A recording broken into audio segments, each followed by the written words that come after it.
नजर डालते हैं आज के विस्तारित समाचारों पर।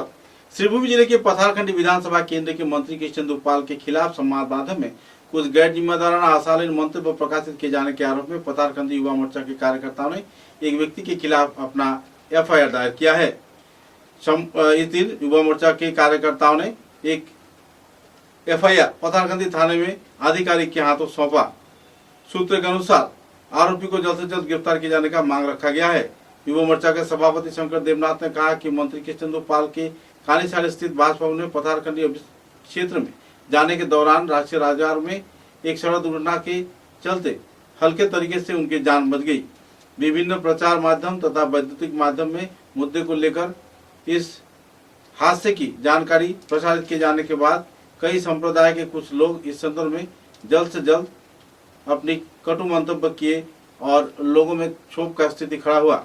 पथारखंडी के रूपकार कृष्णेंदु पाल के नाम के विपरीत कई गैर जिम्मेदाराना मंतव्य किए जाने पर लोगों में नाराजगी का माहौल देखने को मिली।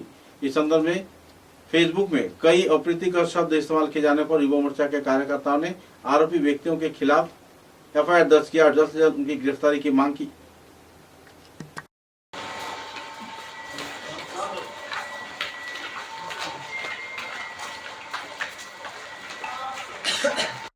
তো আমরা আজকে দুটো এফআইআর করেছি আর পতাকান্দি থানায় এসে এই দুটো এফআইআর সঠিক তদন্ত করে তাদেরকে আইনের আওতায় অতি সত্বর আনা হোক, এটাই আমাদের যুব মোর্চা থেকে দাবি। ভারত মাতা কি জয়, ভারত মাতা কি জয়, ভারত মাতা কি জয়।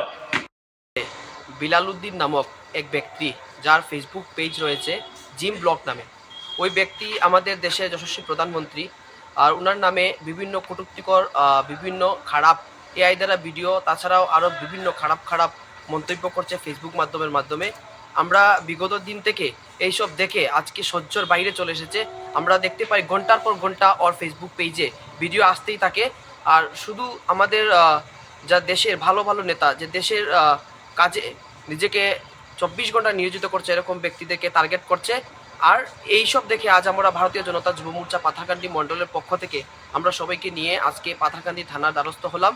আর আমরা তার একটা সুবিচার এবং যাতে এই ব্যক্তিদেরকে আমরা জানি সম্ভবত চেন্নাইতে থেকে এই পাথারকান্দির বিষয় নিয়ে ওনারা এরকম আলোচনা করে থাকে। আমরা পাথারকান্দি অফিসার ইনচার্জের কাছে একটা দাবি জানাই যে ওনারা চেন্নাই থেকে হলেও ওনাদেরকে তুলে নিয়ে আসা হোক, ওনাদেরকে যাতে সঠিক একটা ব্যবস্থা করা হয় যাতে আগামীতে এরকম না হয়।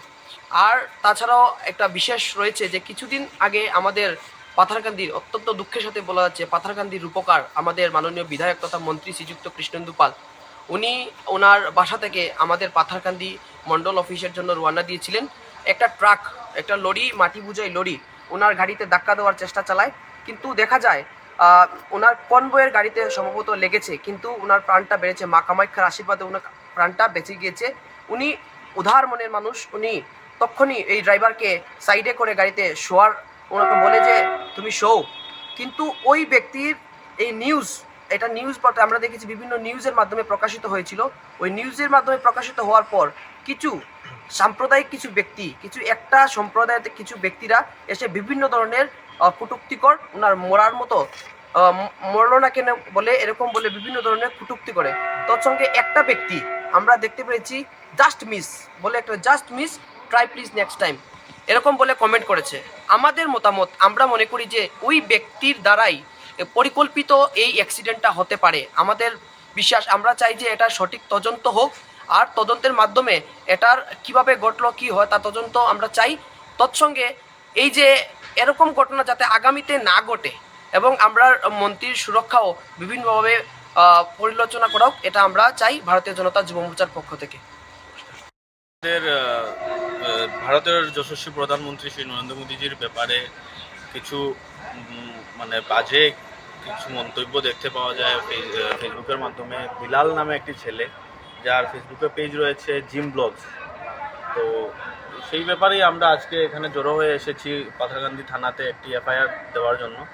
তার সাথে আপনারা কিছু মানুষ হয়তো দেখেছেন যে কিছুদিন আগে আমাদের মাননীয় বিধায়ক তথা আসামের মাননীয় মন্ত্রী শ্রী কৃষ্ণেন্দু পাল মহাশয় নিজের সমষ্টির জন্য রওনা হয়েছিলেন। তখন একটা অঘটন হতে হয় নাই, তো একটা অ্যাক্সিডেন্টের মতোই ওনার কনভয়ের উপর একটা মাটি বোঝাই ট্রাক একটা এসে উঠে যাওয়ার ইয়ে ছিল। তো সব কিছু ঠিক আছে, ওইটা আমরা নিউজের মধ্যেই দেখেছি যে মানে কারণটা কি ছিল অ্যাক্সিডেন্ট হওয়ার, মানে ওই যে ড্রাইভারটা রাতেবেলা হয়তো ঘুমায় নেই, ওটার ঘুম এসে গেছিলো, তাই মানে এই কারণটা অ্যাক্সিডেন্টটা হওয়ার ছিল। কিন্তু ওইটা ছাড়া ফেসবুকের মাধ্যমে যখন এই নিউজটা মানে কাস্টিং হয়, তখন দেখা যায় যে ওইটাতে একটা কিছু কমেন্ট, অনেক বাজে বাজে কমেন্ট, যেটা মানে আমরা বলতে পারবো না, যেটা আমাদের অনেক মনে লেগেছে। কারণ ওনাকে আমরা দাদা, মানে নিজের পরিবারের মতো মানি। তো পরিবারের মানুষের উপর যদি কেউ এইভাবে মানে বাজে কমেন্ট করে, তাহলে 100 বার আমাদের মনে অনেক দুঃখ লাগার এটা মানে কারণ হয়ে যায়। তো তাই আমরা মানে এই জিনিসটা সহ্য করতে না পেরে আমরা এসে পাথারকান্দি থানাতে এই ব্যাপারেও একটা এফআইআর করেছি, যে এই ধরনের যাতে আর কোনো কমেন্ট আমাদের মাননীয় মন্ত্রীর ব্যাপারে যাতে সোশ্যাল মিডিয়াতে না আসে, যেটাতে আমাদের সেন্টিমেন্ট হার্ট হয়। তো ওইটা যাতে সবার মাথায় থাকে, সেই জন্য আমি সবাইকে অনুরোধ করব। আর সাথে আমি আমাদের শ্রীভূমির এসপি মহোদয়াকে আমি মানে রিকোয়েস্ট করব, যাতে এই ব্যাপারটা নিয়ে উনি মানে যাচাই করেন, অল্প যাতে অ্যাকশন হয়। আর ওইটাই বলবো। ধন্যবাদ।